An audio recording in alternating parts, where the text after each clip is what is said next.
We're returning now to one of our top stories, and cities around the U.S. southern border are bracing for a surge in people brought on by the end of Title 42.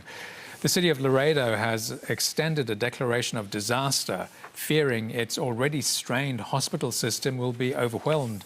Reporter Tysa Cusey spoke with the mayor of Laredo, Victor Trevino, as the COVID-era border policy was about to be lifted. Mayor Trevino, thank you so much for speaking with SBS World News. I understand you issued a declaration of disaster in your city leading up to this policy ending. What are the conditions like and what are you preparing for in the coming days? Yes, thank you for having me in the first place. I grew up here in the border, and as a doctor, I'm in the trenches every day. And I'm concerned that too many transfers from other border cities can cause more stress in already medically underserved infrastructure here we have locally. We don't have a pediatric intensive care unit. I don't want to see any child get gravely ill and not be able to treat him or her. Mayor, do you think the federal administration's plans are enough to deal with the situation? We have been stressing that the immigration status and the structure is broken. We have to fix that. But at this point, we have to just be proactive like we're doing here in Laredo, getting ready like for what we call a hurricane time situation. We have to board up before the hurricane hits. So that's the mentality we're using here.